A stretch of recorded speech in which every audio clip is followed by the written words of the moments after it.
I left my family business after they refused to pay me. Now they're begging for help, but what I did next shocked them. I'm 32, and I'm finally at peace with not feeling guilty about walking away from my family's endless string of bad decisions. But to explain how I got here, let me take you back a bit. My grandfather started a small chain of grocery stores in the 70s. It was his pride and joy, and for a while, the business did well. When he passed, my dad and uncle took over, and things slowly started going downhill. They'd argue about money, wasted on unnecessary renovations, and hire random people they liked without checking if they were actually qualified. But none of that mattered because, to them, the business was the family legacy, and I was supposed to be proud of being part of it. From the time I was 13, I was roped into working there. Summers, weekends, even during holidays. We all pitch in, they'd say, as if my cousin wasn't off screwing around with his friends while I was stocking shelves for hours. I wasn't paid either because family doesn't charge family. That was their favorite line anytime I brought it up. If I ever pushed back, my mom would hit me with, "Do you think we didn't make sacrifices for you?" So I stopped arguing and just did the work. Fast forward to my 20s, I graduated college and landed a decent job in logistics. It paid well, gave me a sense of independence, and for the first time, I felt like I was out of their shadow. But my dad wasn't having it. At every family gathering, he'd find a way to corner me. "You're wasting your potential," he'd say, like I was letting the family down by not working for them. "We need someone with your skill set. You could really make a difference." At first, I brushed it off, but the pressure kept building. Every time I visited, it was the same story. "Why don't you care about your family? Do you think we're going to just let everything your grandfather built fall apart?" They'd even drag my mom into it. She'd look at me with those big, disappointed eyes and say, "You'll regret not stepping up when it's too late." Eventually, I caved. My dad made it sound like I'd be coming in to save the day. "We need fresh ideas," he said. "You'll have control of the marketing department. Full creative freedom. It's exactly what you're good at." He conveniently left out that I'd barely be getting paid, but by that point, the guilt had done its job. I figured, what's the harm in helping out for a while? The harm was obvious the second I stepped into the office. The marketing department was a joke, a desk crammed into a corner and a pile of dusty flyers. The website was from 2005, and they didn't even have a social media presence. I rolled up my sleeves and got to work anyway, only to hit wall after wall. Every idea I had was shot down. "Social media is just a fad," my dad said. "We don't need it. Updating the website. Too expensive. New promotions? We've always done fine without them." It wasn't just frustrating, it was insulting. Meanwhile, my uncle's son, my cousin, was hired around the same time as a consultant. That was code for sitting around all day drinking coffee and scrolling on his phone. He didn't even try to hide it. I'd be busting my ass, and he'd be in the break room laughing at YouTube videos. And guess what? He was making double what I was. When I brought it up, my dad didn't even pretend to care. "He's not family, so we have to pay him more to keep him around. You, on the other hand, should be doing this out of loyalty." That was the first big blow. The second came when my uncle stole one of my ideas. I'd worked for weeks setting up a partnership with a local farm-to-table supplier, something I knew would bring in new customers. Right before the deal went through, my uncle swooped in, took credit for it, and got himself a bonus. When I confronted him, he laughed. "We're all in this together," he said, like that somehow made it okay. My dad backed him up, of course. "Stop being petty. It's not about who gets credit." I couldn't take it anymore. After a year of being treated like a doormat, I quit. My dad called me selfish. My mom cried and said I was letting the family down. My uncle told me I'd never find a job as fulfilling as working for the family. But I walked away anyway. I found a new job at a competitor, and for the first time in years, I felt valued. I made good money, I had control over my work, and I didn't have to deal with my dad breathing down my neck. But of course, my family wasn't going to let me go that easily. Every few weeks, my dad would call, asking for just a little advice.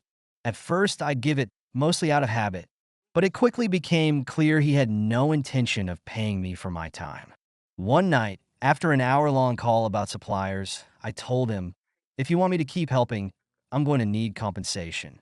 He laughed. You're really going to charge your own father? That's when I started saying no. No more free advice. No more favors. If they wanted my help, they could pay for it like anyone else. For a while, I thought that was the end of it. Then the pandemic hit, and everything went to hell. The business was already struggling, but the lockdowns, supply chain issues, and rising costs pushed them to the brink. Stores were closing, debts were piling up, and they were desperate. One night, my dad called. His voice was shaky, something I'd never heard before. We're in trouble, he said. We need your help. I could have said no. Honestly, I should have, but I also knew that if I was going to step in, it'd be on my terms. I spent the next week putting together a proposal. 1. I'd get an ownership stake in the business. 2. I'd have full control over operations, without interference from my dad or uncle. 3. I'd be paid a proper salary, equal to the value I was bringing in. When I presented it, my dad looked like I'd slapped him across the face. This is extortion, he said. My uncle called it ridiculous. My mom said I was tearing the family apart. I didn't budge. You brought me into this, I said. If you want my help, this is the cost. Take it or leave it. Then I left the room. It took them 3 days to come around. I'm guessing the mounting bills and empty stores did most of the convincing. They signed the agreement, though not without plenty of grumbling. My uncle tried to sneak in some edits to limit my authority, but I caught them and made him fix it. By the end, I was officially in charge, and the first thing I did was lay down the law. The business was bleeding money, and I wasn't about to let anyone stand in my way. My uncle lost his CFO title, which he'd clung to for years despite not having the first clue how to manage finances. My cousin, the so-called consultant, was fired on day one. He showed up late to a meeting that morning, coffee in hand, and acted like nothing had changed.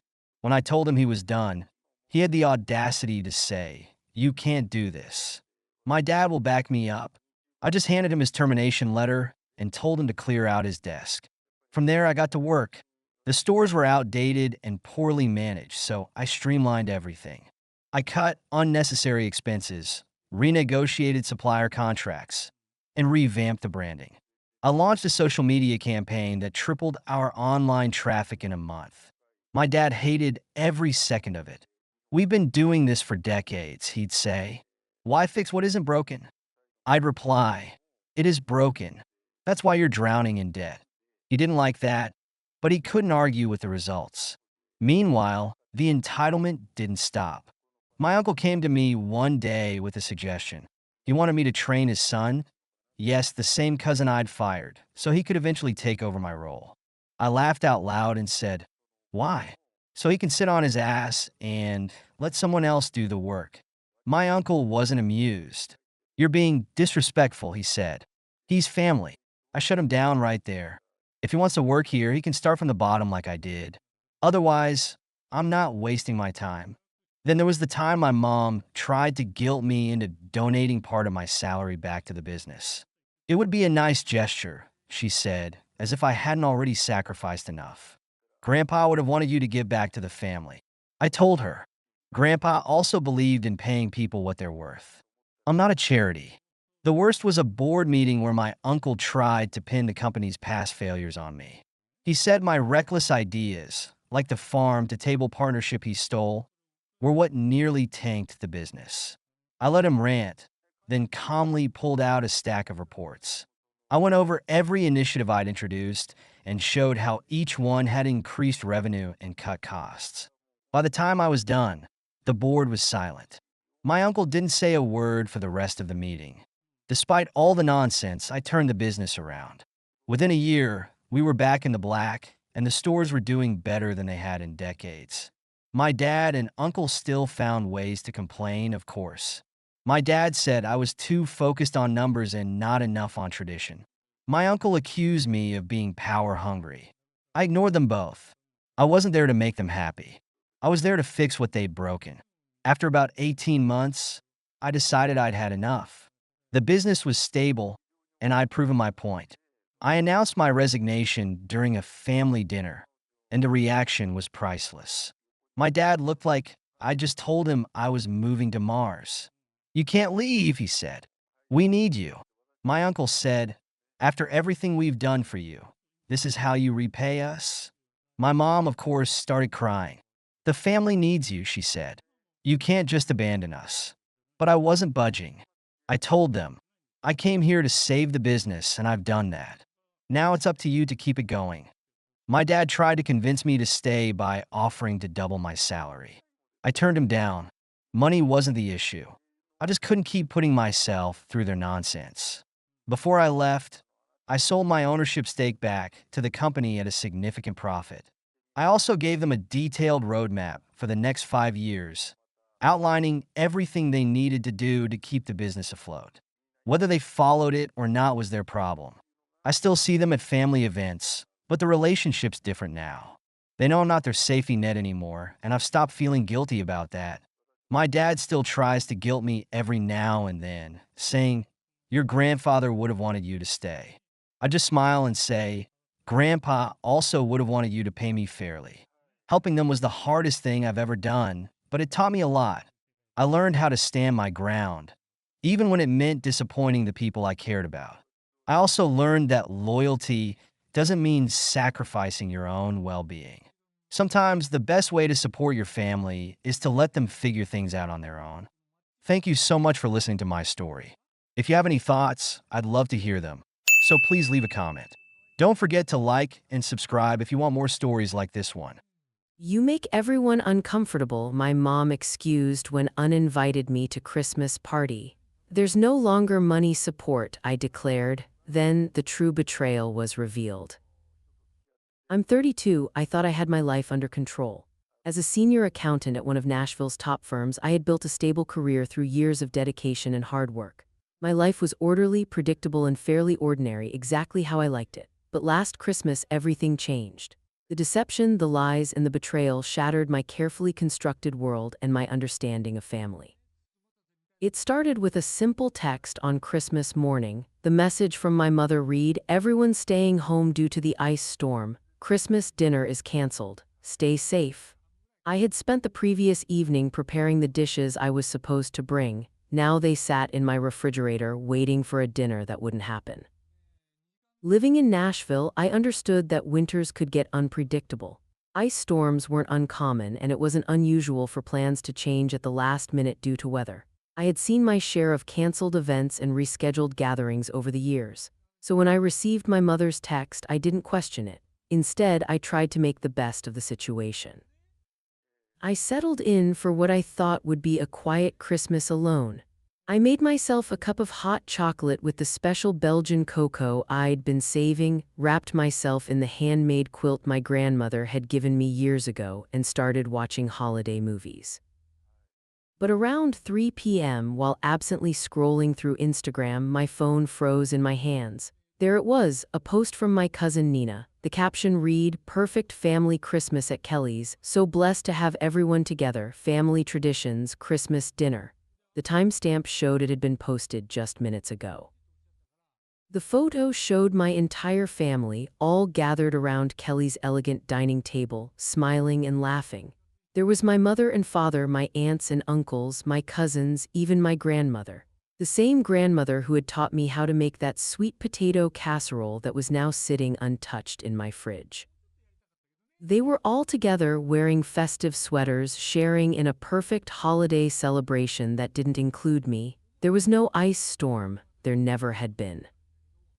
I scrolled through more pictures, my heart sinking with each swipe. There was my dad carving the turkey, looking healthy and strong. The same dad whose medical bills I had helped pay after his back surgery last year. I had taken 3 weeks off work to care for him, changing his bandages, driving him to physical therapy appointments, and managing his medication schedule. Now here he was, smiling broadly at a celebration I hadn't been invited to. My mom was there too, arranging her signature Christmas cookies on the fancy serving platter I had bought her last year.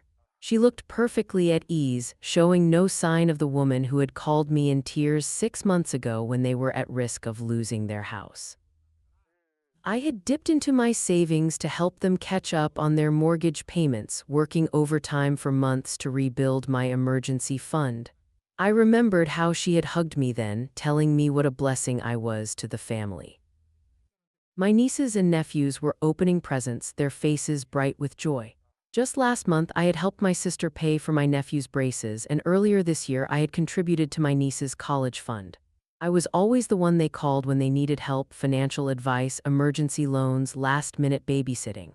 Yet here they were, celebrating without me. It was like watching a nightmare unfold in real time. They had deliberately fabricated a lie to exclude me from their celebration. This wasn't the first time I had been left out, but seeing the truth so blatantly displayed on social media made the reality unbearable. All those times I had rearranged my schedule to help them, all those nights I had stayed up late doing their taxes or reviewing their financial documents, all those weekends I had spent helping them move or paint or renovate, none of it seemed to matter. I felt physically sick to my stomach. The betrayal stung worse than anything I had ever experienced. I thought about the countless hours I had spent helping my mother organize her finances after she admitted she was drowning in credit card debt. I had even helped my cousin hosting this very Christmas celebration, set up her small business's accounting system last year, free of charge, of course, because we're family. The next morning, my phone rang. It was my mom. She spoke as if nothing had happened. "Hi, honey, hope you had a nice, quiet Christmas. We missed you." Her words were like poison. I could hear the casual cruelty in her tone. How could she speak to me like that after everything I had seen? I felt my fists clench as I tried to keep my voice steady.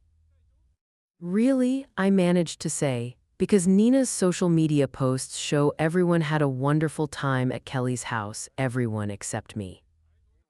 There was a long, uncomfortable silence on the other end. Then my mom stammered, "Oh, well, Kelly organized it last minute, and you know how you can be at gatherings, always so quiet, making everyone uncomfortable." I could feel the weight of her words as they sank in. I couldn't understand how she could say that to me. "What, so you thought it would be better to lie to me, to make me spend Christmas alone while pretending everyone else was doing the same?" She tried to backpedal. "Oh, don't be so dramatic, Catherine. We were just trying to avoid any awkwardness. You know how Kelly wanted everything to be perfect." I had heard enough. I asked, "How many other gatherings have you lied to me about? How many times have you made me feel like I wasn't part of this family?" There was a telling silence, followed by her weak attempt to justify everything. "Catherine, you're just being oversensitive. This is why we didn't invite you. Kelly puts in the effort to be part of the family. You're always so busy with work." I couldn't believe what I was hearing. Busy with work? You mean busy helping pay your mortgage, busy taking care of Dad after his surgery? I couldn't stop the hurt from spilling out. "I've always been there for you, and this is how you repay me." Her response was cold and dismissive. "If you're going to be like this, maybe it's better if we give each other some space. Call me when you're ready to be reasonable." And just like that, she hung up on me. I sat in silence, holding my phone, feeling the weight of my reality crash down on me. This wasn't just about one Christmas dinner. This was about years of subtle neglect, years of being pushed aside and never being good enough for my family. I had spent my life trying to earn their love and approval, but it was clear now that I would never get it. That was the moment everything changed. The moment I stopped making excuses for them, the moment I realized I wasn't the problem, I wasn't the one who needed to change. Update 1. Hey y'all, I'll continue my story right now. The next few days after Christmas were a blur of notifications and emotional turmoil. My phone constantly buzzed with messages from family members, each one bringing a new excuse, a different justification for why I had been excluded. That was the final straw. I spent the next several hours composing an email to my entire family. My hands shook as I typed, but my mind was clear. They needed to understand exactly what they had done to face the reality of their actions without the comfortable shield of their excuses. "I've seen the photos from Christmas dinner," I wrote. "The dinner I was told was canceled due to an imaginary ice storm. I want you all to know exactly what you've done. You didn't just exclude me from a family gathering. You coordinated an elaborate lie to make me spend Christmas alone. You all worked together to deceive me, to ensure I would spend the holiday by myself while pretending that everyone else was doing the same. I attached screenshots of my mom's texts about the ice storm alongside the family photos from Kelly's house, the evidence of their deception laid bare. I continued. For years, I've been there for all of you. I've helped with medical bills, mortgage payments, business advice, and emotional support. I've stayed up nights worrying about your financial problems, spent weekends helping you move, taken time off work to care for you when you were sick. And this is how you repay that loyalty, with lies and exclusion. The responses came quickly, a cascade of defensive justifications and deflections. My aunt suggested that I was too sensitive and needed to think about the family's needs. This from the woman whose daughter's wedding I had helped finance just last year. My uncle, who had borrowed money from me 3 times in the past 2 years, suggested I was overreacting and needed to keep family matters private. Kelly, predictably, sent me a long, condescending message about how I never make an effort at family events, how I'm always too busy or too quiet. She conveniently forgot to mention the countless hours I'd spent helping her business survive or the times I'd watched her kids so she could have a break. She wrote about wanting one perfect holiday, as if my presence somehow tainted every gathering. But it was my parents' reaction that truly shocked me, though perhaps it shouldn't have. Instead of apologizing, they began a campaign of defensive manipulation. My mother, who had never hesitated to call me when she needed financial help, claimed I was being unreasonable and dramatic. "This is exactly why we didn't include you," she wrote. "You always make everything into such a big deal. Can't you just accept things as they are and move on?" My father, the same man who had relied on me during his recovery from surgery, sent me a stern email about respecting family privacy and how airing our dirty laundry was unacceptable. He wrote, "You're embarrassing yourself and this family with your outburst. This isn't how we raised you to behave." The irony of him lecturing me about family values while defending their collective deception was not lost on me. That's when I made my decision. I would no longer be their financial safety net. No more loans, no more paying bills, no more financial advice or emergency funds. I sent a final email informing them that I would no longer be providing any financial support to family members who had participated in excluding me from Christmas.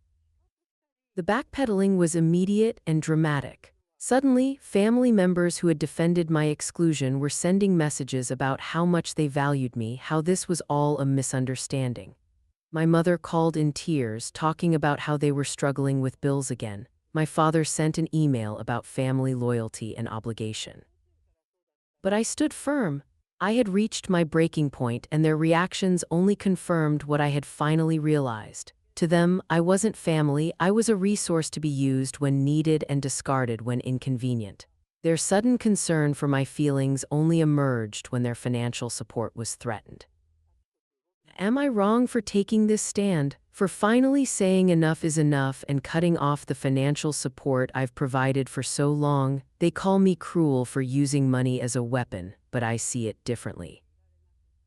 I'm simply refusing to continue supporting people who have shown they don't consider me part of their family unless they need something from me. Am I the asshole for taking this stand against them?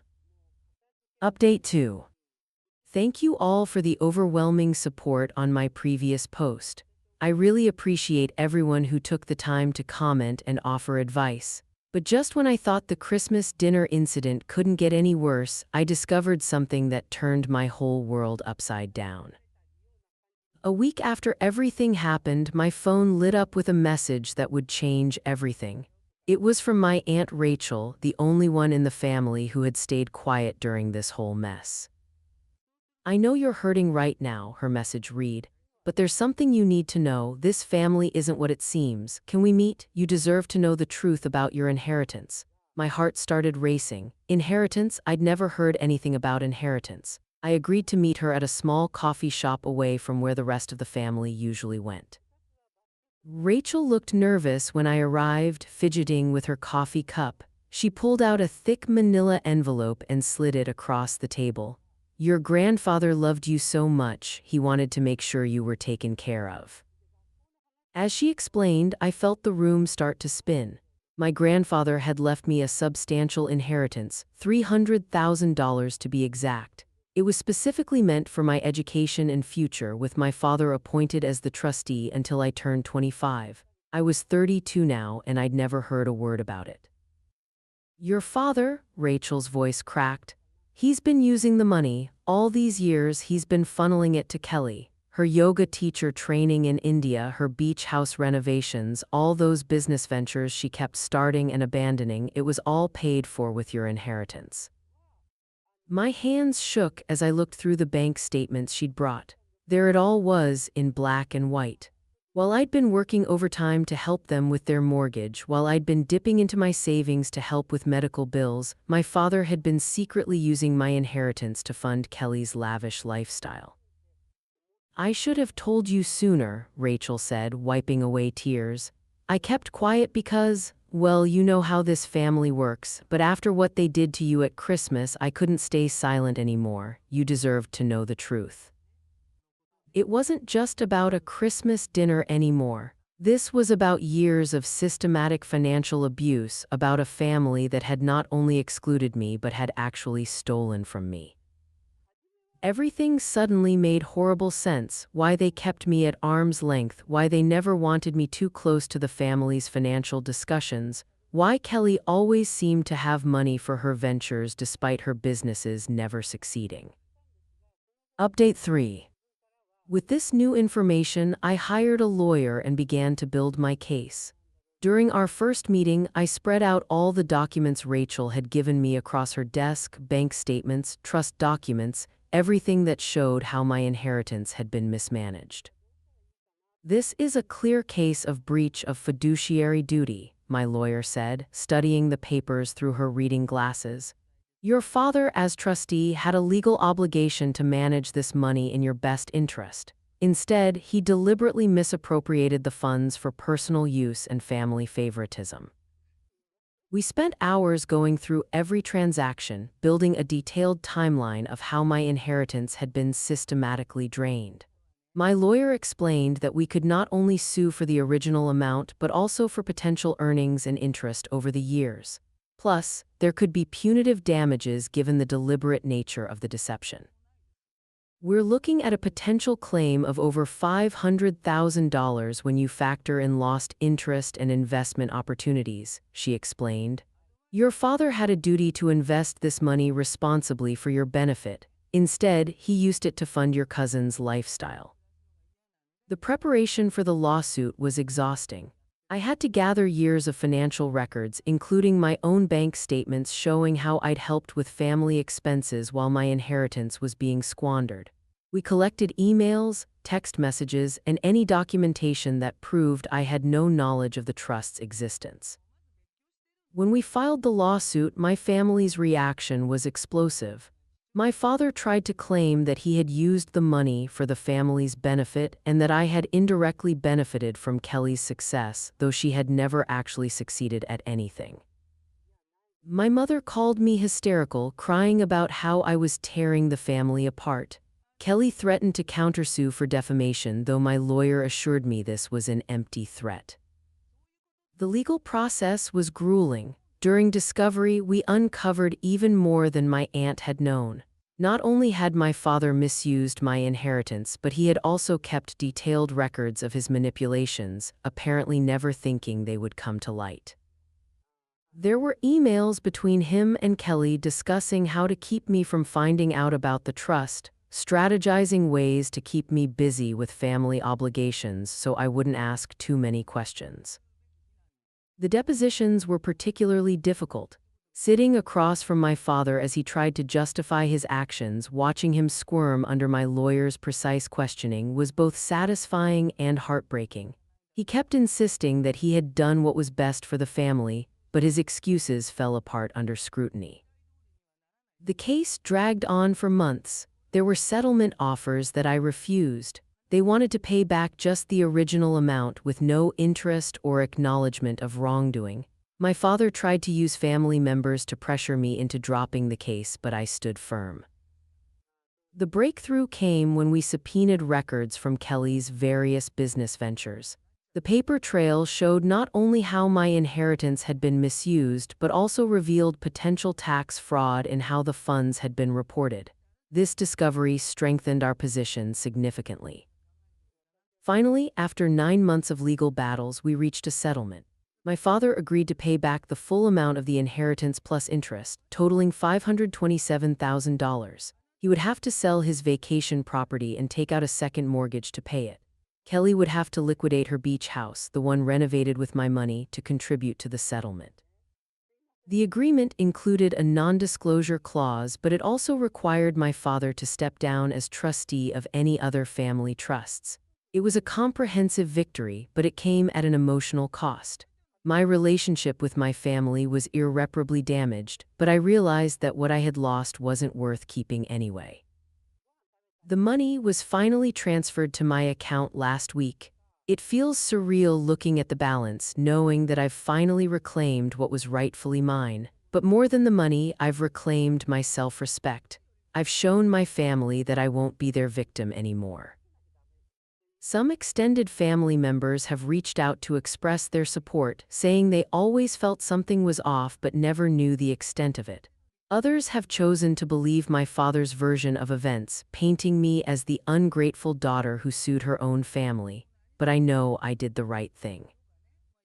I'm in therapy now, working through the years of manipulation and emotional abuse. My therapist helps me see that standing up for myself wasn't just about the money. It was about breaking free from a toxic family dynamic that had controlled my life for too long. The courts validated what I had felt in my heart. I deserved better than what my family had given me. I deserved honesty, respect, and love, not manipulation and theft disguised as family loyalty. I dedicated my life to our family business, but when my father retired, he handed everything to my unqualified sister instead. I'm 35 male, and for over a decade my entire life revolved around the family business, the kind of business you're expected to grow up into. I sacrificed a lot, late nights, weekends, relationships, just to keep the gears turning, to make sure what my father had built didn't fall apart. In my head, it was all worth it. I was the son, the heir, the one who was supposed to take the reins when my father eventually retired. At least, that's what I thought. My father always talked about legacy, about how important it was to keep the family name strong in the industry. I bought into it. All those years, I never asked for more than what I earned. I worked for every cent, every bit of respect, and the idea that one day the company would be mine kept me going. But that day never came. It was last summer when my father officially stepped down. I remember walking into the office, expecting some kind of announcement, a transfer of control maybe. Instead, my sister, S, sat in his chair, all smiles, leaning back like she belonged there. I couldn't believe it. She hadn't worked a day in her life. Hell, she barely showed up to family dinners. She'd always been more interested in the superficial, spending money, living off the family's success without putting in the effort. But there she was, in the big office, holding the keys to the entire company. The new CEO. I looked at my father, waiting for some kind of explanation, but he just shrugged and said, S has a vision for where the company can go. I think she's better suited to lead. I felt like I'd been punched in the gut. Better suited? How could he say that with a straight face? It didn't make any sense. She didn't know the business. She didn't know anything. I tried to stay calm. I asked him, quietly at first, why? Why her? He looked at me, eyes blank, and said, it's a new era. The company needs fresh ideas, new blood. I'll never forget the way S smirked, as if she had won some silent game I didn't know we were playing. Fresh ideas? I repeated, struggling to keep my voice steady. She doesn't even know how the company runs. She cut in before my father could answer. You've been keeping things afloat? Sure, but we need to grow. I've got connections, plans.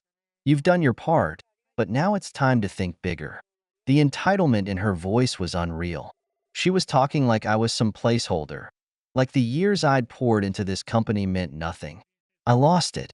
All those years I worked, all the sacrifices I made. For what? To hand everything over to her because she's thinking bigger? What about the fact that I actually know how this company works? My father didn't budge. His decision was made. I could see it in his eyes, the same eyes that once told me I was the future. Now I was just in the way. For weeks, I stayed on. I thought I could ride it out, keep doing what I always did, maybe find a way to fix things. But S made it impossible. She started pulling rank, undermining every decision I made. She'd show up late, make changes without consulting anyone, and then when things went wrong, she'd blame me. Every single time. And my father? He did nothing. Absolutely nothing. He just let it happen, like he didn't even care anymore. Or worse, like he was relieved I wasn't fighting it. Eventually, I couldn't take it anymore. I walked out. I figured if my father was so convinced S was the future, he could deal with the fallout when she ran the company into the ground. I wasn't going to stick around and watch her destroy what I had helped build. But then, a few months ago, my father had a heart attack. It wasn't a mild one, either. It was bad. The kind that leaves you laid up in a hospital bed with wires and machines doing half the work for your body. S was nowhere to be found. She didn't even visit. The same daughter he handed everything to, the one he thought could lead the company into some new era, had completely abandoned him. She didn't want to deal with the hospital, the bills, the stress. She didn't want to deal with him. I got the call from my mother. She was frantic, sobbing, "Your father, he needs you." I hadn't spoken to him in months. After everything, I tried to distance myself, to build my own life away from the wreckage of what should have been mine. But hearing my mother's voice, hearing the desperation, I felt something stir inside me. Anger? Guilt? I don't know. Maybe both. I drove to the hospital, and when I walked into that room, I saw him there, frail, hooked up to all those machines, eyes barely open. It was like seeing a ghost. The man who once seemed larger than life, the man who made all the decisions, now couldn't even stand on his own. He looked at me, eyes watery, and whispered, "Where's S?" I clenched my fists. Of course, she was the first person he asked about. Of course, even now, he was wondering where his precious daughter was. "She's not coming," I said, trying to keep my voice steady. "She hasn't been around, and I don't think she plans to." He stared at me, confused, like he couldn't process it. I could see the pain in his eyes. Whether it was physical pain or the realization that S didn't care, I couldn't tell. Maybe both. "I gave her everything," he muttered, almost to himself. I wanted to scream. I wanted to remind him that he didn't just give her everything. He took everything from me to give to her. But looking at him, lying there, weak and broken, I couldn't do it. Not like this. "I know," I said, my voice tight. "I know you did." The days that followed were a blur of hospital visits and tense conversations. My mother was barely holding it together, and S remained MIA. The company, unsurprisingly, was in chaos. The company, unsurprisingly, was in chaos. Turns out S's big ideas weren't so great after all. Profits were down, employees were quitting, and contracts were falling through. Everything I had warned about was happening, but I wasn't in a position to care anymore. I had my own decisions to make. One night, after another long day at the hospital, my father finally broke. He looked at me with those tired, regret-filled eyes and said, "I made a mistake, didn't I?" I didn't answer right away. I just stared at him, the weight of the past year pressing down on me. "Yeah," I finally said. "You did." He nodded, a slow, painful nod. "Can you fix it? Can you help?" I couldn't believe he was asking me that. After everything, after handing my entire future to someone who couldn't care less, he was asking me to clean up the mess. I wanted to say no. I wanted to walk out of that hospital room and never look back. But something stopped me. Maybe it was the years of loyalty, the years of believing in the idea of family, or maybe it was just pity. Whatever it was, I couldn't leave him like that. "I don't know," I said honestly. "I don't know if I can fix it." Silence hung in the air between us, heavy and thick. He didn't push any further. Maybe he knew he didn't have the right to. Eventually, the hospital released him. He was weak, still recovering, but he was home. And so was I, at least for now. I stepped in, cleaned up some of the immediate disasters at the company. It wasn't easy, And it wasn't quick, but things started to stabilize. Estelle hadn't shown her face. One day, she did call. Well, not call me directly. She called our mother, probably expecting the usual guilt-free handout. But this time, our mother didn't cave. I don't know exactly what was said, but I do know that S didn't get what she wanted. Maybe that's when she realized that her new era wasn't going to happen without the hard work she'd never wanted to do. And then, just like that, she was out of the picture. No visits, no calls, no apologies. It's like she vanished as soon as things got tough.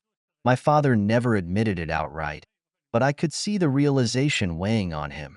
He'd given her everything, and she gave him nothing in return. But by then, I was already dealing with my own internal battle. I could take control again, run the company the way I always had, rebuild what had been destroyed, or I could walk away for good, leave the mess behind, and start fresh. The company, my father, all of it. It had taken so much from me already.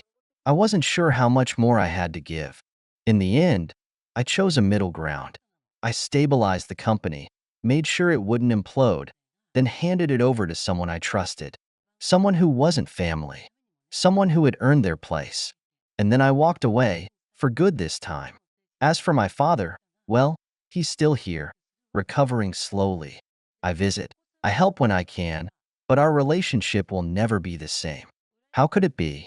Trust was broken, maybe beyond repair. He tried to apologize a few times, but the words always felt hollow. Too much damage had been done. We keep things civil, but that's all it is. Civility. I'll never be able to forget what he did. How easily he gave everything away to someone who didn't deserve it. How he overlooked me until it was too late. She never came back. She moved out of state, from what I hear. Living her life, disconnected from the fallout she caused. I doubt she thinks much about us, about the mess she left behind. Typical, really. And honestly, that's fine with me. The less I have to deal with her, the better. It's strange, but I've found a kind of peace in walking away. I've started a new business, something completely different. And it's small, but it's mine. No family ties, no expectations. Just me building something from the ground up again. This time, though, I'm doing it for myself. Looking back, I realize I spent years chasing validation from a father who never really saw me. Now, I don't need that anymore. I've learned that sometimes, walking away is the best thing you can do. For your sanity, for your future. So that's where I'm at. It's not the life I thought I'd have, but in a way, it's better. I'm free. Free from the weight of family expectations. Free from a business that consumed me. And free from people who never appreciated what I gave. And to anyone reading this, remember, sometimes the best thing you can do is let go, even when it hurts. Thank you so much for listening to my story. If you have any thoughts, I'd love to hear them. So please leave a comment. Don't forget to like and subscribe if you want more stories like this one. I paid for my older sister's wedding venue as a gift. Now my younger sister demands the same, and my parents are turning the family against me for saying no. I'm 32, male, and if there's one thing I've learned growing up, it's that family can be your greatest strength or your biggest headache. In my case, it's the latter more often than not. Let me explain. I'm the middle child stuck between two sisters. S, the older, who's always been the golden child, and L, the younger, who's spent her whole life being coddled and spoiled. S and I have always been close. L? Not so much. She's the kind of person who expects things handed to her without ever doing anything to earn them. And the worst part? My parents feed right into it. A couple of years ago, S got married. It was a beautiful day, and seeing her so happy made me feel good about something I did. A gift. I paid for her wedding venue. It wasn't something she asked for, but she was stressed out about finances, and I knew it would mean a lot to her. The venue wasn't cheap. Hell, it was probably the most expensive thing I've ever bought for someone. But it was worth it. S was grateful. She teared up when I told her, and she never made me feel like it was expected. It was just something I wanted to do for her. Then L found out.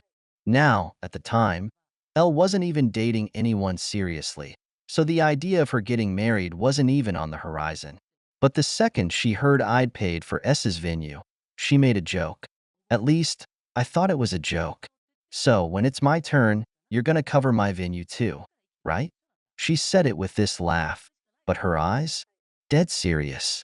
I brushed it off, thinking we'd deal with it when the time came. Big mistake. Fast forward about a year, and Elle's engaged. Suddenly, the joke is a demand. The night she announces her engagement, she pulls me aside and hits me with it straight up. So, you're covering my wedding venue, right? I was stunned. She didn't ask. She didn't suggest it. She just expected it. Like it was a given. Like I owed it to her because I did it for S. I told her I'd think about it. Honestly, I wasn't thinking about it at all. I was stalling, trying to figure out how to let her down easy. See, my financial situation wasn't what it was when S got married. I'd bought a house, had some major expenses come up, and frankly, I wasn't in a position to drop tens of thousands of dollars again. But more than that, I didn't want to. With S, it had been a heartfelt gift. With L, it felt like an obligation, a demand, and that didn't sit right with me. The next day, my phone starts blowing up. It's my mom, calling me out of the blue. Why are you making Elle feel like she's not as important as S? She snaps. You paid for S's wedding. It's only fair you do the same for Elle, fair? I couldn't believe what I was hearing. I explained to her that it wasn't about fairness. I paid for S's venue because I wanted to, not because I had to. I told her about my financial situation, about how I wasn't able to take on that kind of expense again. But she didn't care. You're being selfish, she says. And the way she said it, like it was a fact, pissed me off. You don't understand how much this means to her. Selfish. The word hung in the air like a bad smell, and it pissed me off more than I can explain. I had always tried to be the good son, the peacekeeper. I'm not the type to make waves, and this was no different. But something about this whole thing, this sense of entitlement from Elle, this pressure from my mom, made my blood boil. I told my mom I wasn't paying for Elle's wedding. That's when everything exploded. Elle started sending me passive-aggressive texts. Things like, I guess I know where I stand in the family now, and must be nice to be the favorite. I tried explaining again that this wasn't about favorites, that I didn't have the money to do this, but she wouldn't listen. She made it clear that, in her mind, I was choosing not to help because I didn't care about her as much as I cared about S. Then my dad got involved. He called me one night, and he wasn't his usual laid-back self. You need to think about how this looks, son, he said, his voice heavy with disappointment. You did this for S. Why can't you do it for L? We're a family. We should support each other. At this point, I was fuming. It was like no one was listening to me. No one cared that this wasn't about the money. It was about the principle. I chose to help S because she appreciated it, and because it felt right. With L, it felt wrong. It felt like I was being strong-armed into doing something I didn't want to do, and it was infuriating. I held firm, though. I told my dad, just like I told my mom, that I wasn't paying for the venue. It wasn't happening. That's when Elle's fiancé called me. Yeah, you read that right. Elle's fiancé. He called me out of nowhere to talk sense into me. He told me that it would mean so much to Elle if I paid for the venue, that I'd be helping to bring the family closer, that it would show how much I cared. He even had the nerve to suggest that it was my duty as the brother. I couldn't believe it. This guy barely knew me, and here he was, trying to guilt-trip me into paying for something that wasn't his business in the first place. I shut him down immediately. No, I said, my voice steady, though inside I was burning with anger. I'm not paying for your wedding, and I'm not letting you or Elle manipulate me into doing it. He hung up, and that's when things really went south. Elle stopped talking to me completely. My parents were cold, distant, and clearly pissed off. Every time I went over to their house, there was this tension, this unspoken anger that lingered in the air. I felt like an outsider in my own family, like I was the villain for not bowing to their demands. A week later, my mom sends a group text. It was me, S, L, and my parents. The message was short, but it hit me like a truck. We've decided, as a family, that you need to contribute to Elle's wedding. It's only fair. You wouldn't want her to feel less important, would you? That was it. I snapped. I couldn't believe that my own family was ganging up on me like this, making decisions about my money, my life, without even talking to me first. I took a deep breath and replied, trying to keep calm, but knowing I was about to unleash everything I'd been holding back for weeks. I'm not paying for Elle's wedding. I didn't pay for S's because it was fair. I did it because I wanted to. I don't owe anyone anything, and the fact that you all think you can pressure me into this is ridiculous. I've worked hard for my money, and I get to decide how I spend it. If Elle's feelings are hurt, that's on her, not me. I hit send, and the silence that followed was deafening. No one replied.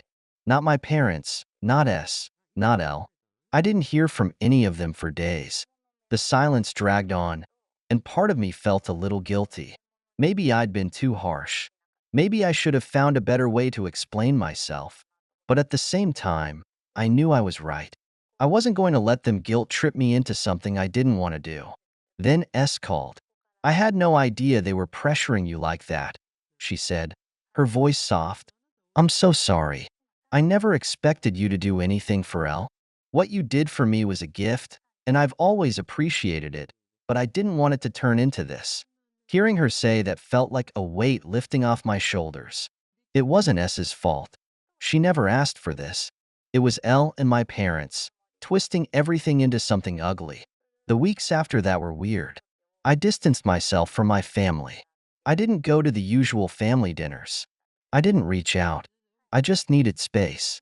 Elle's wedding was creeping closer, and I knew I'd have to face them eventually, but I wasn't ready yet. Then the day came. I went to the wedding, because despite everything, Elle is still my sister. But it was awkward as hell. We barely spoke. She was polite, but distant. My parents kept giving me these disappointed looks, like I'd failed them somehow. The whole thing felt off, and honestly, I couldn't wait to leave. As I sat there, watching Elle dance with her new husband, I couldn't help but feel like I'd done the right thing, even if no one else agreed. I wasn't going to let them walk all over me, and if that meant being the bad guy, then so be it. After the wedding, I didn't stick around for the reception longer than I had to. I paid my respects, gave a half-hearted hug to Elle, and made my exit as soon as it was socially acceptable. The tension in the air was suffocating, and I wasn't about to spend the rest of the night pretending everything was fine, when it clearly wasn't. As I drove home, I couldn't stop replaying the last few months in my head. How had things spiraled so out of control? How had I become the villain in this family narrative just because I chose to say no? For the next couple of weeks, I kept my distance. There were no texts from Elle, no calls from my parents. My family had gone radio silent, and honestly, part of me was relieved. I didn't have the energy to keep fighting about something so ridiculous. I figured, with time, they'd come around. They'd see that this wasn't about money or favoritism. This was about boundaries, about me not letting them dictate what I did with my life or my finances. But then, about a month later, I got a call from my mom. She didn't bother with small talk. "We need to talk," she said, her voice strained. About what? I already knew where this was going, but I let her continue. About the family. About Elle. You can't just keep ignoring this. We're all upset with how things have turned out, and it's time you made amends. I felt my stomach tighten with frustration. Amends? Like I had done something wrong? I'd been more than patient through all of this, and now they wanted me to apologize? "Mom," I said slowly, trying to keep my voice calm. "I don't owe anyone an apology. I didn't do anything wrong. I set a boundary, and just because you and Elle don't like it doesn't mean I'm the one who needs to fix things." "You've always been so stubborn," she snapped, her patience clearly worn thin. "This isn't about boundaries. It's about fairness. You set a precedent when you paid for S's wedding, and now Elle feels like she's less important. Can you understand that?" "I understand that Elle feels entitled to something she was never promised." I shot back, my voice sharper than I intended. "And I understand that you're backing her up instead of supporting me when I'm the one who's been put in an impossible situation." Do you realize how unfair it is for you to expect me to foot the bill for another wedding just because I helped us out? That's not how this works, Mom. She was quiet for a moment, and I thought maybe, just maybe, I was getting through to her. But then she spoke again, and her words hit like a punch to the gut. You're tearing this family apart. You know that? All over some money. I couldn't believe what I was hearing. This wasn't about the money. It never had been. But no matter how many times I tried to explain it, they just couldn't, or wouldn't, see it. I'm not the one tearing this family apart, I said, my voice low and tight. You are. You and Elle, you're the ones making this about something it isn't.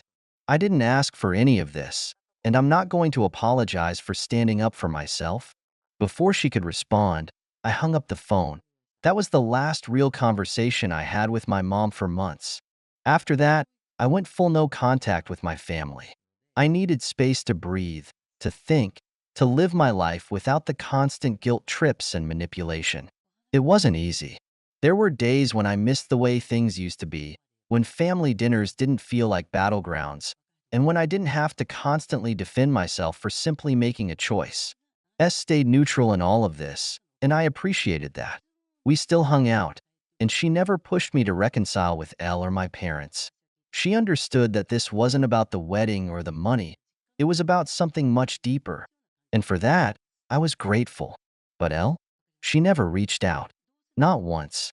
Not even to talk things through, or find some common ground. It was like in her mind, I no longer existed.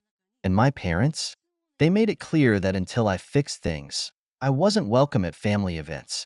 Birthdays, holidays, everything passed without a word from them. At first, I was angry. Angry that they had chosen sides. Angry that they were willing to lose me over something so trivial.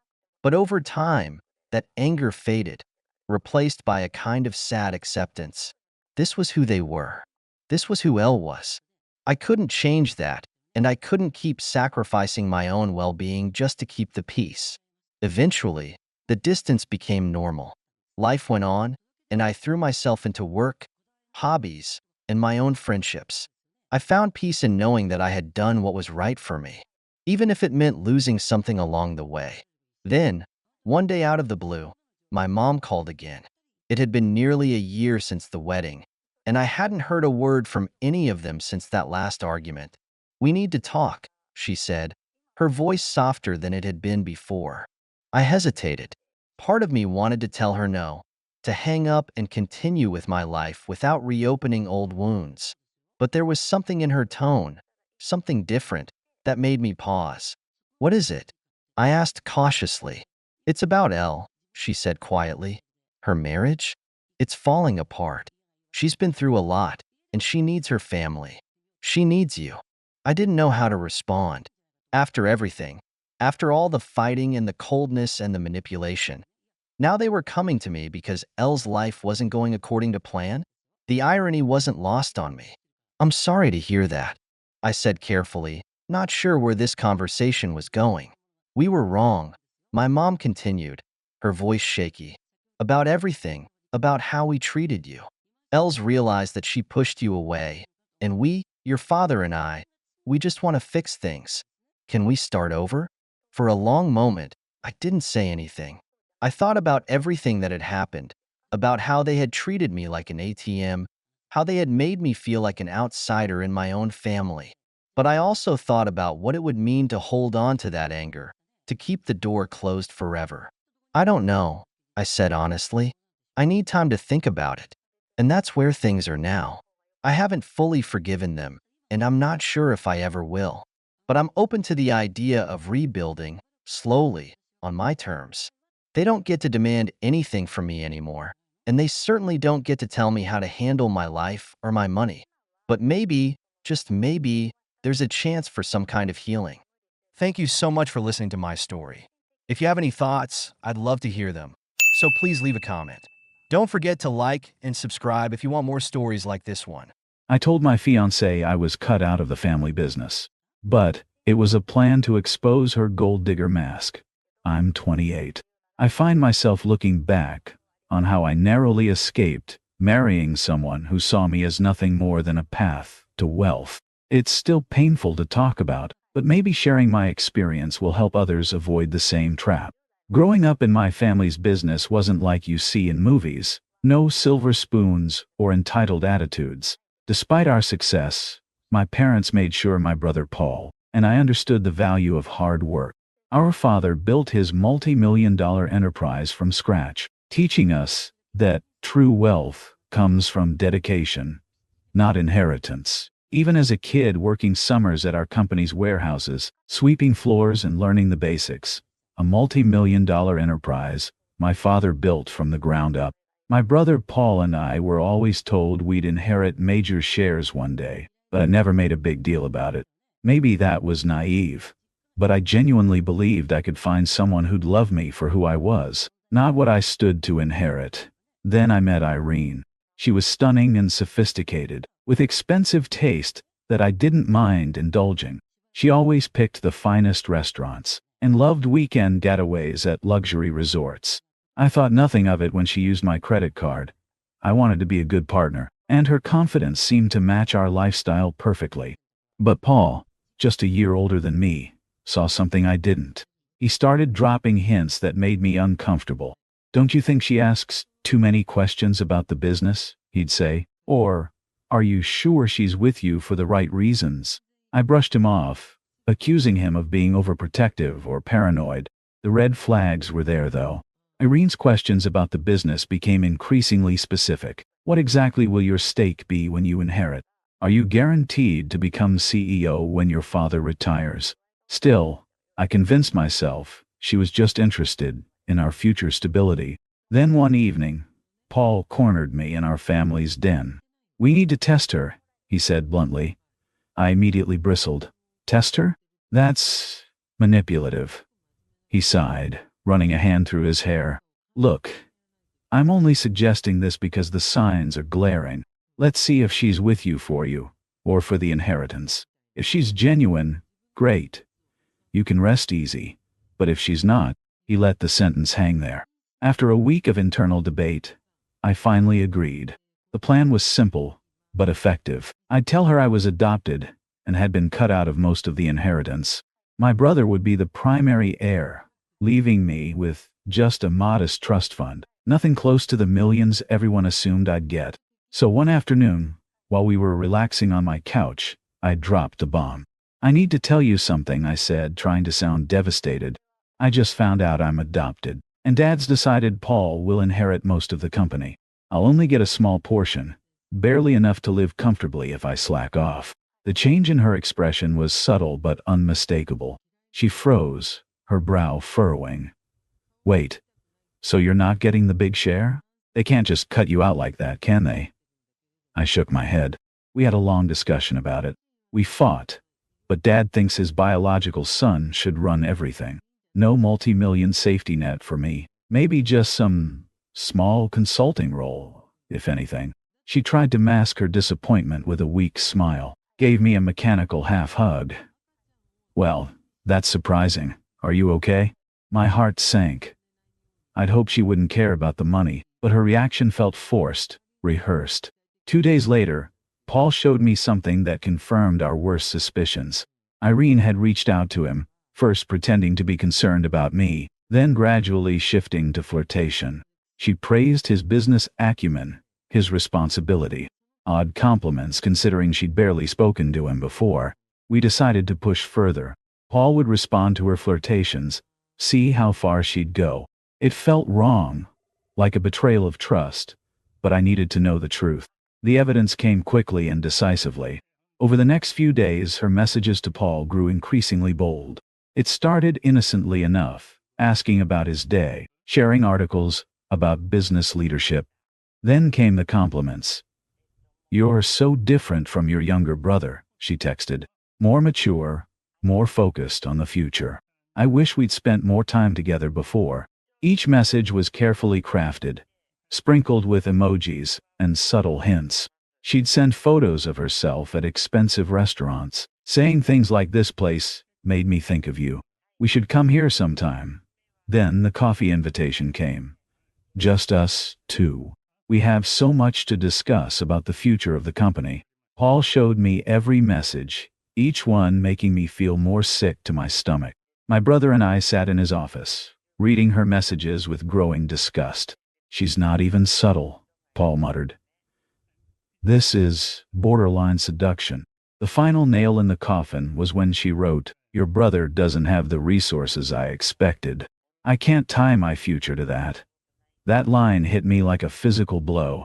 The woman I'd planned to marry was coldly calculating her next move, pivoting to my brother the moment she thought I wasn't wealthy enough. Paul squeezed my shoulder. "I'm sorry, bro. Let's finish this. Gather more evidence, then confront her where she can't spin the story." We set up an elaborate trap. Paul invited her to his condo to discuss the business. She responded eagerly, "I'll wear something nice for you." We planted an audio device in the living room, and I waited in an adjacent room with my phone camera ready. The setup felt ridiculous, like something from a spy movie, but we needed irrefutable proof. When she arrived at Paul's condo, my heart nearly stopped. She was wearing a tight black cocktail dress that would have been more appropriate for a high-end nightclub than a business discussion. Her makeup was perfect, hairstyled immaculately. She'd clearly spent hours preparing for this casual meeting. I watched through the crack in the door as she gracefully settled onto Paul's couch, perfectly positioned to show off her outfit to best advantage. The conversation started with the usual pleasantries: how the business was doing, recent market trends, family matters. But I noticed how she kept finding excuses to touch Paul's arm, to laugh at his comments, to lean in just a little too close. After about 20 minutes of this dance, she made her move. "You know," she purred, sliding closer until their knees were almost touching, "I've been thinking a lot about the future lately. About potential partnerships." She traced a finger along the edge of her wine glass. "You and I could make a real power couple. The heir to the company, and someone who truly understands his vision. Imagine what we could do together, with all the inheritance at your fingertips." The calculation in her voice made my skin crawl. This was the woman I'd planned to spend my life with. And here she was, practically auditioning for the role of trophy wife too, whichever brother had the bigger bank account. "But what about my brother?" Paul asked. "Aren't you engaged?" she scoffed. "He's sweet, but let's be real. No big inheritance, no real ambition. A loser, basically." My fists clenched as I recorded everything. She slid closer, touching Paul's shoulder. "I'm sure we can work out a private arrangement," she whispered, leaning in for a kiss. Paul excused himself to the kitchen, and shortly after, she left. We had everything we needed. The final act played out at my father's birthday celebration, a lavish family reunion at our estate. Irene's parents were there, proud of their daughter's prestigious match. She wore a designer dress I'd bought her, completely unaware of what was coming. After dinner, during the speeches, Paul stepped forward. "I have something important to share," he announced. "It concerns my brother's fiancée and the truth of her intentions." The room fell silent as the truth came out. I watched my fiancée's face drain of color while my brother calmly held up his phone, showing the evidence of her messages. "I can explain," she stammered, looking frantically between me and my family. "Paul," he pursued me. "He's lying to break us up." My brother didn't flinch. "We have the recordings, your texts, your own words." Seeing her first excuse crumble, she switched tactics. "They manipulated me. Paul said he was adopted, that he wasn't really part of the family." Her parents' faces twisted with dismay. "Is this true?" her mother whispered. "After everything you told us about loving him?" "I do love him," she protested, but her voice wavered. "I was just confused. They pressured me." My father cut through her excuses. "Did you or did you not call my son a loser? Did you try to pursue his brother for his inheritance?" Tears welled in her eyes. It was a moment of weakness. "I was worried about our future." Then my brother delivered the final blow. "There was never any change to the inheritance. My brother's not adopted. This was a test, and you failed." The silence in the room was deafening. Her mother's face flushed red with shame. "We didn't raise you for this," she hissed. You swore this was about love. When she turned to me, tears streaming down her face, I felt a dull ache in my chest. Please, she begged, we can fix this. But I remembered her mocking words, her attempts to seduce my brother. No, I said quietly. We can't. In a last desperate attempt.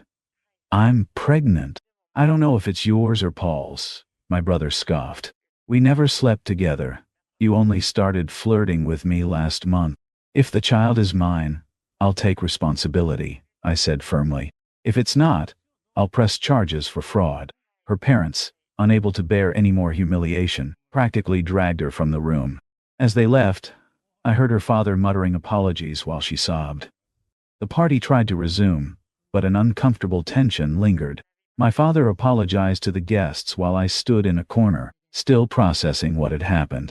My brother came over and squeezed my shoulder. You deserve better, he said simply. Later, she bombarded me with texts. I'm sorry, I panicked. My parents disowned me. I have nowhere to go. Please, help me. I ignored them all. She tried calling Paul too, claiming she'd been tricked, but he blocked her number. My father assured me she had no legal claim to anything. No marriage had occurred, no prenup was signed. A month later, we heard she was couch surfing, jobless and cut off from her family. Part of me felt a twinge of pity, but then I remembered her calling me a loser, trying to seduce my brother. The pity evaporated. The whole experience taught me how money can corrupt relationships. She wasn't content with a normal life, or believing in my capabilities. She wanted guaranteed wealth, regardless of which brother provided it. Her greed and sense of entitlement led to her downfall. I'm thankful for Paul's insight and our close relationship. We continue running the family business together, stronger for having exposed a potential disaster before it was too late. As for Irene, she has no one to blame but herself for burning every bridge she had. My life is simpler now, free from deception and manipulation. Sometimes the best lessons come from our closest calls. I overheard my family plotted to take my assets, and what I did next left them in tears. I'm 65 years old now, living in a modest suburban neighborhood on the outskirts of what you might call a medium-sized city. Nothing fancy, but it's home. I ran a small grocery store, the kind of place where you know your regular customers by name and their preferred brands of coffee. It wasn't glamorous work, but it put food on the table and helped me raise my family. A few years back, I sold the store and retired with what I'd call a comfortable nest egg. Not wealthy by any means, but enough to live on peacefully in my golden years. Life was relatively straightforward until last year when I got the diagnosis that would change everything: Alzheimer's disease. The doctors started me on medication right away to slow the progression. My children, 2 sons and a daughter along with my brother, seemed incredibly supportive at first. They'd remind me to take my medications, check in regularly, help out around the house. We had what I thought was an unbreakable bond. Looking back now, I realize how naive that assumption was. Everything changed about a week ago. I'd invited the family over for what I thought would be a nice evening together, just a casual dinner with my kids, their families, and a few close relatives. The kind of gathering where you catch up on how the grandkids are doing in school, share news about work, and plan for upcoming holidays. I spent most of the evening in my favorite recliner in the living room, content to listen more than talk, watching my family interact. When I returned from my walk, I noticed something odd. All the voices had moved to the kitchen, and there was an urgent, hushed quality to them that made me pause at the front door. I heard my name mentioned more than once. Something in their tone made me hesitate to announce myself. Instead, I eased the door open just enough to hear clearly, and what I heard next would change everything. My eldest son's voice cut through first. We should move him into a place that can handle all his needs, the sooner the better. That way, we can manage things without him interfering. The words hit me like a physical blow, but what came next was even worse. My daughter, who I'd always thought of as my most compassionate child, spoke in a voice so cold I barely recognized it. He'll just be a burden eventually, and we might as well make sure the inheritance is settled. Could we enhance the dose of that drug to make his disease worse? Then we could take him to the nursing house as soon as possible. My brother, who I'd trusted implicitly all my life, chimed in with, "Exactly. We can't afford to wait until he's too far gone to make rational decisions. Let's sort out the will and the finances now. As I stood there, hidden from view, the truth hit me like a sledgehammer. The medication they'd been so diligently helping me with, they'd been manipulating the dosage to worsen my condition. They weren't looking out for my welfare. They were accelerating my decline to gain control of my assets sooner. The casual cruelty of their plotting made my stomach churn. Here were my own children, people I'd helped countless times over the years, with car loans, house down payments, college tuition, planning to dispose of me like an inconvenient piece of furniture. The discussion continued, with my son adding, "We can tell him it's for his own safety, that we're worried about him living alone." The others murmured their agreement, as if they were discussing nothing more consequential than the weather. I quietly shut the door and walked another lap around the block, my mind reeling. The cool evening air did nothing to calm the storm of emotions inside me, betrayal, anger, heartbreak, all competing for dominance. By the time I returned, they dispersed throughout the house, probably assuming their secret was safe. I managed to maintain my composure, thanking everyone for coming and seeing them out as if nothing had happened. That night was one of the longest of my life.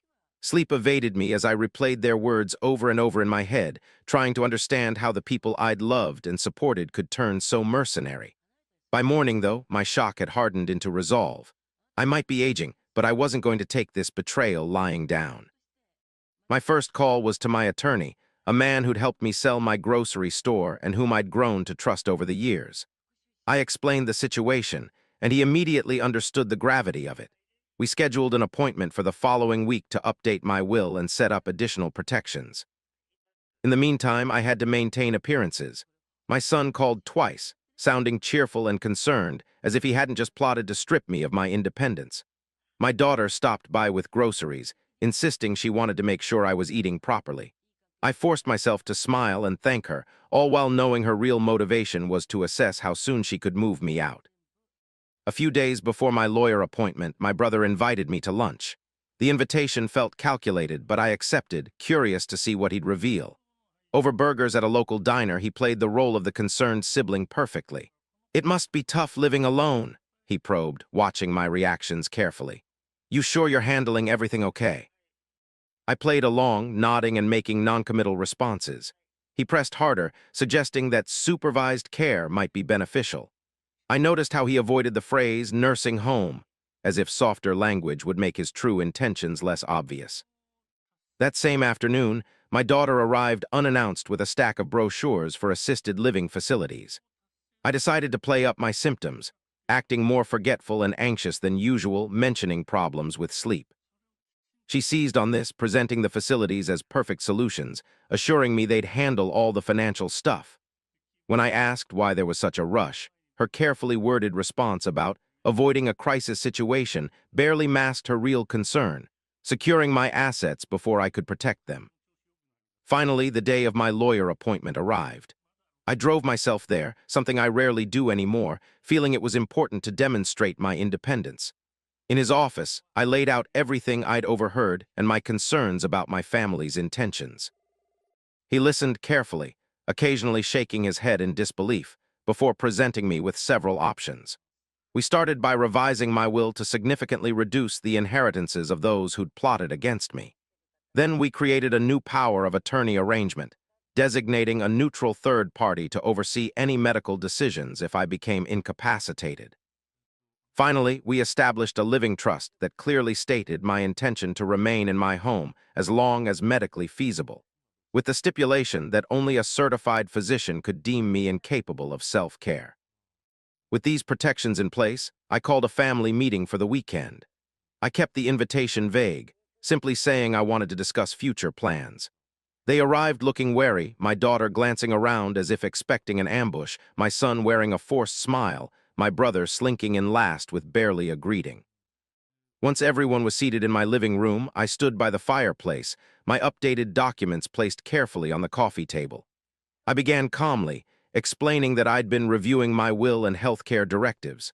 The moment I mentioned taking extra precautions, I saw my eldest son's face tighten. "Why now?" he demanded. "Did something happen?" I met his gaze steadily. "Yes, something did happen. I overheard some conversations." The room went dead silent. My daughter started fidgeting with her sleeve, while my brother's eyes darted everywhere except toward me. I continued, explaining that I'd heard their discussions about forcing me into a nursing home and securing their inheritances.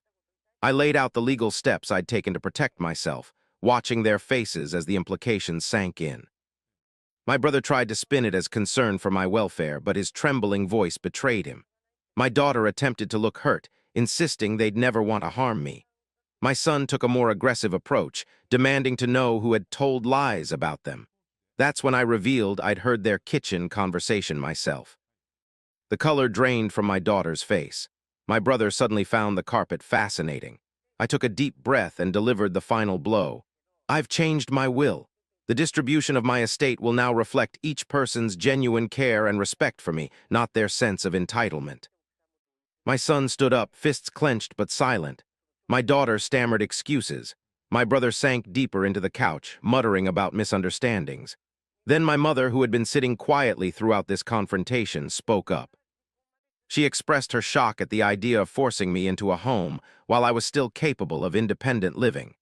Her words seemed to break something in the room. Suddenly, there was no way for them to pretend innocence. One by one, they tried to backtrack, claiming they'd never intended to act against my wishes. I ended the meeting by stating simply that if they truly cared about me, they needed to show it through actions, not words or brochures.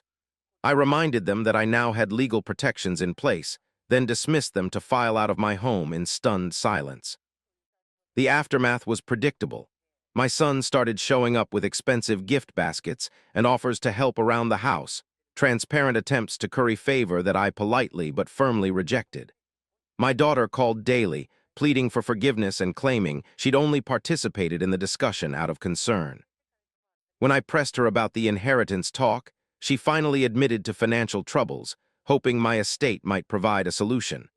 I told her to fix her own finances without counting on an early inheritance. My brother tried a different approach, hosting a family barbecue where he promised no one would mention healthcare or finances. I attended, and true to his word, the conversation stayed light for most of the afternoon. But by the end of the day, he pulled me aside to suggest I reconsider the will changes, saying, "After all, we're family." I simply replied that family doesn't conspire behind someone's back to take their money. Weeks passed and guilt seemed to weigh on them. They organized what amounted to an intervention, urging me to forgive and forget. But their apologies still carried an undertone of self-interest, focused more on regaining their inheritance than rebuilding trust. What they failed to understand was that while I might eventually forgive them personally, I would never remove my legal protections. Some lines, once crossed, change things forever. The final legal documents ensured that as long as I remained mentally competent, no one could override my wishes.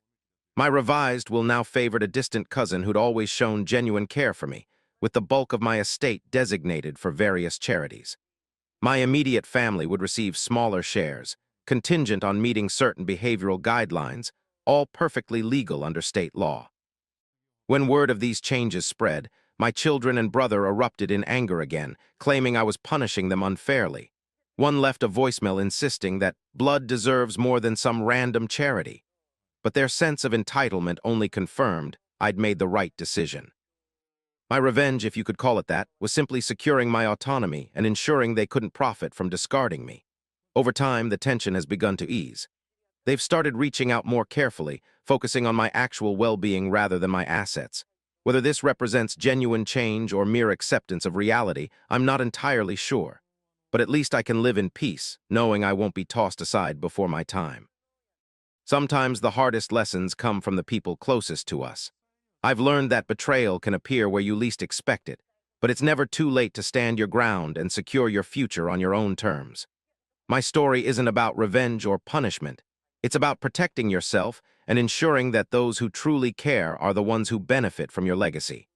I was uninvited to my half-sister's wedding for bringing bad luck, but she paid the price right after. I'm 24, and I'm the product of my father's affair. It's not exactly the kind of introduction anyone wants to make, but in my family, it's the lens through which everything is viewed. I barely remember my mom. I was only 4 when she died in a car crash. There wasn't exactly a line of relatives waiting to take me in either. See, her family had cut all ties when she got pregnant with me. Can't really blame them. She was the other woman who had an affair with a married man. my dad, who already had a wife and daughter. So when she died, my only option was moving in with my dad. I sometimes wonder if things would have been different if my mom had lived, but those thoughts only lead to more pain. Instead, I found myself thrust into a household where I was treated like an unwanted houseguest rather than a family member. "You're a constant reminder of your father's mistakes," Ashley would say, shaking her head like I was some kind of disappointment she was stuck dealing with.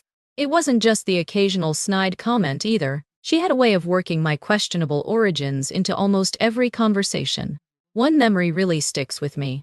I was 8, and all I wanted was to go swimming with my half-sister Rebecca and her friends. Instead of just saying no, Ashley looked me dead in the eyes and said, "Why don't you just stay home and give everyone a break?" I can still see Rebecca's smug little face as they walked out the door, leaving me behind. I spent that whole afternoon crying in my room. And honestly, that pretty much sums up my childhood. The inequality was stark and deliberate. Every holiday, every celebration became an exercise in humiliation. One Christmas stands out particularly clearly in my memory. Rebecca, my half-sister, received a brand new laptop for college. "It's exactly what you needed, sweetheart," Ashley cooed as Rebecca unwrapped it. Then she handed me my gift. A scarf with someone else's initials embroidered on it. "Oh," I remember saying, trying to keep my voice steady. "Thank you. At least you got something," Ashley replied with a tight smile. Some people should be grateful for whatever they receive. Rebecca, being 5 years older, could have been a source of comfort. Instead, she became another tormentor. I remember showing up to school one day wearing purple sneakers I absolutely adored. "You know, those make you look like a clown, right?" she said loudly in the hallway, making sure her friends could hear. But I guess that's fitting. I tried to laugh it off, but after that, I couldn't even look at those sneakers without feeling ashamed. It was just one of countless small cruelties that built up over the years. Middle school was particularly brutal. Rebecca started spreading rumors about me being adopted, which wasn't technically untrue given my circumstances, but it wasn't the whole story either. "Well, you kind of are adopted, right?" she'd say with a shrug when I confronted her. "I mean, it's not like you're really part of the family." I tried so hard to bond with her. "Hey, want to watch a movie together?" I'd ask, hope still stubbornly alive despite years of rejection. "I'm busy," she'd reply, not even looking up from her phone. "Why don't you ask your real mom for company?" Oh wait, the barb would hit its mark, as it always did. Each attempt at connection was met with another reminder that I wasn't welcome, wasn't wanted, wasn't enough. Even during serious moments, they couldn't set aside their pettiness. When my dad had a health scare and was rushed to the hospital, I showed up to be with him, only to be met with more hostility. "What are you doing here?" Ashley demanded as soon as I walked into the waiting room. "He's my father too," I said quietly. "Why don't you just go back?" "We've got this," Rebecca snapped, while Ashley muttered under her breath about how I shouldn't even be there. "And my father?" "He was a master of avoidance. I know it's hard," he'd say whenever I tried to talk to him about it. "But try to get along." "Dad, they treat me like I'm nothing," I'd plead. "Like I'm some kind of mistake." "Everyone's trying their best," he'd respond, already turning away. "Just give it time." That was his solution to everything, just try to get along. As if I hadn't been trying my entire life. His passive acceptance of their treatment hurt almost as much as their active cruelty. Things changed, or at least I thought they did, when Rebecca brought her fiancé, Roger, home. He was different, the first person in that house who treated me like a normal human being. We talked about movies, music, travel, actual conversations without the undercurrent of resentment I'd grown so accustomed to. "I love your taste in films," he said during one of our first conversations. "Have you seen any good ones lately?" It was such a simple question, but it nearly brought me to tears. No one in that house had ever asked my opinion on anything before. So when Rebecca asked me to be one of her bridesmaids, I dared to hope. Maybe this was our chance to heal old wounds.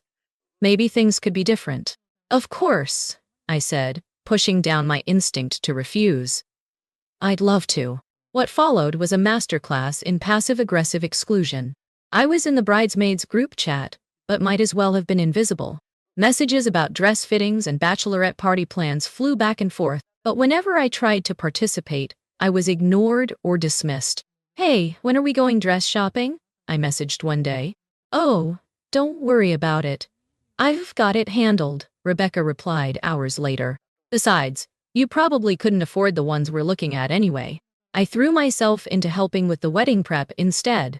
I addressed invitations, helped with the gift registry, ran errands, anything to prove I could be useful, that I deserved to be included. Then came the bombshell. "You can't come to the wedding," Rebecca announced one day, her voice matter-of-fact.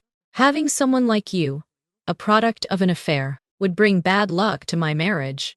I stared at her, speechless for a moment before anger took over. "Are you kidding me? After everything, after making me help with all the wedding prep, this is what you do?" "It's my wedding," she said with a shrug. "I need everything to be perfect, and perfect doesn't include reminders of Dad's mistakes." Perfect. That word had been used as a weapon against me my entire life. I was the imperfect child, the mistake, the blemish on their perfect family picture. "You're unbelievable," I spat, years of hurt finally boiling over. "You've spent your entire life making me feel like garbage.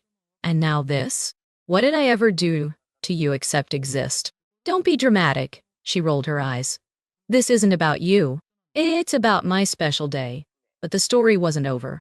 On Rebecca's wedding day, Roger did something unexpected.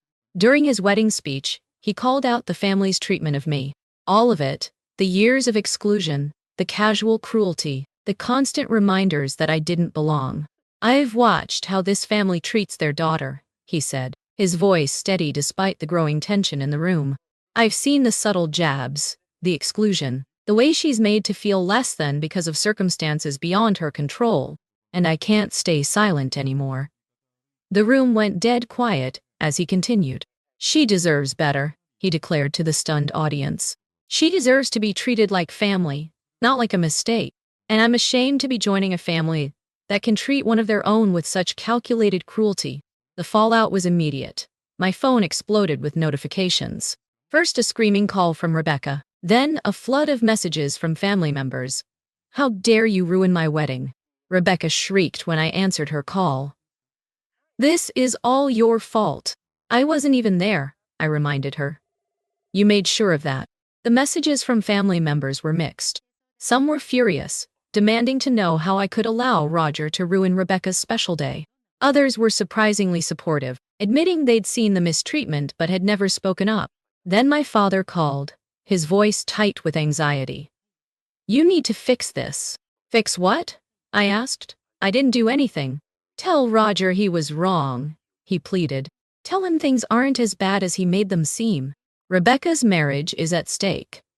"No," I told him firmly. "I'm not going to lie about how I've been treated. Not anymore. But this is your sister's happiness we're talking about. Maybe she should have thought about that before treating me like a curse," I replied. "Besides, when has anyone in this family ever cared about my happiness?" The pressure continued. Messages poured in from family members, all trying to get me to fix things. Rebecca sent long, dramatic texts about how I was ruining her life, but I stood my ground. He looked tired when I arrived, the weight of everything clearly taking its toll. "I'm sorry about the speech," he said, stirring his coffee absently. I couldn't stand by and watch them treat you like that anymore." "You don't need to apologize," I assured him. "You're the only one who's ever stood up for me." He revealed that he and Rebecca were separated. The wedding drama had been the final straw, exposing deeper issues in their relationship. He'd tried to talk to her about her treatment of me, but she'd dismissed his concerns. "I always knew she could be mean," he admitted, "but I never thought she would treat her own sister like this. When I found out she'd uninvited you, I just couldn't look at her the same way anymore." Some family members tried to blame me for their separation, but Roger made it clear. This was about who Rebecca was as a person, not about me. "You deserve better than what they did to you," he told me before we parted ways. "Never let anyone make you feel like a mistake again." In the months that followed, things slowly settled into a new normal. Rebecca and Roger's separation became permanent. She never apologized. Instead, she spread rumors that I had somehow manipulated Roger into leaving her. Classic Rebecca, always making herself the victim. My father still occasionally tries to guilt me into smoothing things over, but I've learned to stand firm. Ashley continues to treat me with cold disdain, but now it affects me less. I've finally accepted that I can't change how they see me, but I can change how I see myself. Looking back now, I realize that sometimes the family you're born into isn't the family you deserve. Sometimes the truth hurts, but it's better than living a lie. I may have lost a sister, but I gained something more valuable: self-respect. Roger and I still keep in touch, checking in on each other occasionally. He's doing better now, seeing a therapist and working through his own issues. As for me, I'm finally at peace with who I am and where I came from. I'm done trying to belong in a family that never wanted me. I'm done apologizing for existing. Sometimes the best thing you can do is walk away and build your own definition of family, one based on respect, acceptance, and love, not blood ties and obligation. That's what I'm doing now, one day at a time. And for the first time in my life, I feel truly free.